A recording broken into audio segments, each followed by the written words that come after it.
Welcome back to another video. My name is Stephen Foster, and today we are talking about the Canon EOS R5. I've had this now for about 3 months.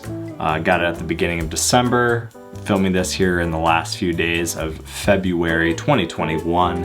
And I want to talk to you guys about some of the things that I've been seeing, enjoying, liking, insights and stuff with the Canon EOS R5. Now, for some of you who've been watching this channel, you know I started this channel and started shooting on the EOS R last year in 2020. I was borrowing the EOS R from my wife, and I'm borrowing it again in order to shoot this video so I could talk to you guys about the R5. I usually shoot now all my videos on this channel on the EOS R5, but it's gonna be the R today, so we can get some great shots of the R5 in. The Canon EOS R5 is a really good feeling camera. Right out of the bat, the body has this really nice feel to it. It feels really well balanced. The R kind of feels almost a little too slim, a little too tight, and it makes it actually, when you're holding it and gripping it, just kind of feel like a little, I don't know, it doesn't feel as good. It's hard to describe, but the R5 body is a little bit thicker. It is a little bit chunkier, but that translates to like a really well quality feeling. And I think just the balance and distribution of the weight inside of the body, Canon did something with it over the R and the RP, because this feels really nice. It just feels really good to hold even when there isn't a lens on it, even when you have a lens like the 24-70 or the 70-200. It's still a really great and comfortable camera to hold. And I feel like that's just something with Canon cameras. Like, some of the competition that's out there just kind of looks like someone drew some polygons on a computer, and something about the Canon bodies of especially the R series line just feels sculpted for humans. I've picked up some other cameras now last few years, and yeah, nothing ever feels quite as good as using a Canon body.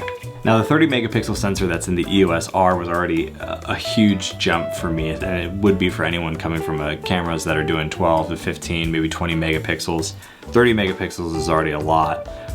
Going to 45 megapixels, yeah, you're gonna have massive files. On average, I think the files that I shoot in RAW come out to about 50 megabytes. You can use Canon Compress RAW, get them back down to about 20-30 megabytes a shot. But I actually really like that those files are so big. I find that, especially in this social media age where maybe you want to go out and shoot and you don't want to have to think about what orientation you're shooting. In the past, when I was shooting, I would always think, oh, I got to shoot everything in portrait, even if I'm outside, if I want a landscape, because I'm going to post this on Instagram. And with a sensor as big as this 45 megapixel sensor, when you go out and shoot, I'm not thinking about, hey, am I getting the right shot for Instagram? I'm not thinking about the medium that I have to post on. I'm thinking about just like, what kind of composition and story do I want to tell? What kind of shot do I want to make? I make that shot happen, and then there's enough information there that if I want to crop in and tell sort of this like brief narrative, like a chapter of the overall story that I'm trying to tell, I can pluck that out from the image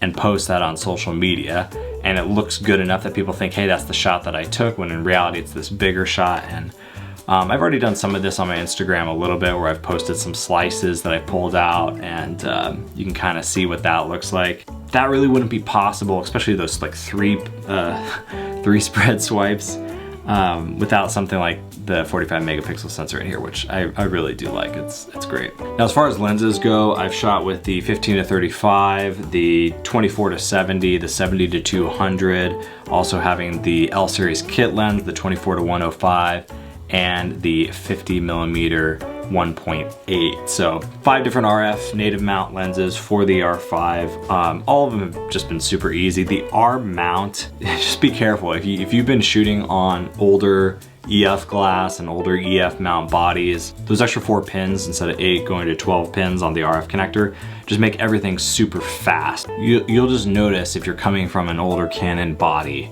how fast that RF mount can move, and the communication you have with your lens is, yeah, it's hard to go back to anything else once you have that. And all the RF glass is as good as I feel like the hype was when it first was coming out with the EOS R, and then seeing it now on an even larger sensor like the R5. This glass is just, it's really good. It's really good. It looks really good. Shots are clean, crisp.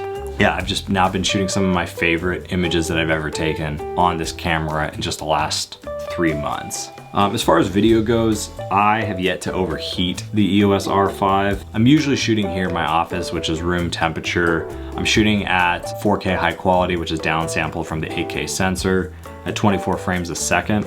So not really pushing the camera super hard, but I can very well and easy shoot 20-25 minutes of video at 24 frames a second, 4K, high quality. I would fill a card before I even get close, I think, to overheating this camera. I am currently using the 128 gigabyte cards, which are more than enough for shooting things like YouTube videos. But as I look forward to this year and some of the work that I'm going to be doing, and doing that on the R5, I'm going to probably need to get a few larger cards for some of that work. One of the most important things I think with any camera is that you dial in your settings. So for me, I have my aperture control up here on the control ring, which is really nice. I have my ISO control on the back spin wheel here. The fact that there is that spin wheel again, now kind of coming over from the 5D Mark IV over like I guess the D-pad that's on the EOS R. This is just a lot nicer to spin and move that ISO around, and then I usually keep my shutter speed up on top. And what's great about that actually is that, along with the joystick for controlling focus points and things like that, I can like leave my gloves on when I'm out shooting outside and it's below freezing. I don't have to worry about trying to control things over the touch screen, and that's actually been a huge quality of life change for me, to not have to worry about, like on the EOS R, using my thumb to do focus points or having to select certain settings in order to chimp and kind of move between ISO and aperture. It's just kind of, everything sort of works. It really does feel like that, like this is the camera that Canon, I think, wanted to make, was the R5. It just feels right. Now, as I'm recording this, I said it's February 2021. We are supposed to, I think, be getting C-Log 3, which will be great. So being able to have that cinema profile on the R5, and then if I end up getting something, hopefully I end up getting something like the C70 or another cinema camera just to have focused here in the office, it'll be easy to match those color profiles and work with them like that. Also, I think 1080 120 FPS is supposed to be coming to the R5 here in the near future with a firmware update.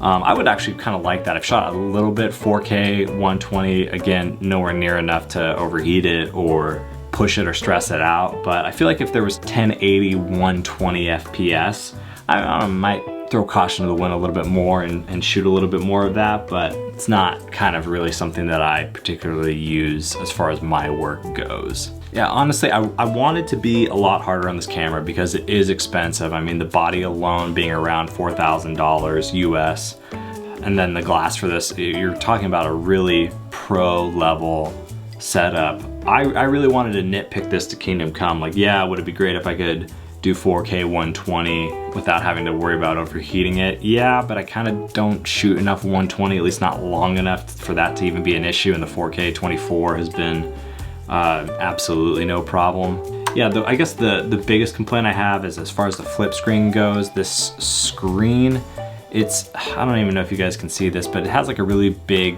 bezels around it. It'd be nice if it was just full screen. I didn't have to deal with any of those bezels. And yeah, the screen doesn't actually come out flat. It's just at an angle enough that if you're trying to frame up a shot, you can't rely on you being directly parallel with that screen. You kind of have to know that it's pitched in a little bit and adjust accordingly.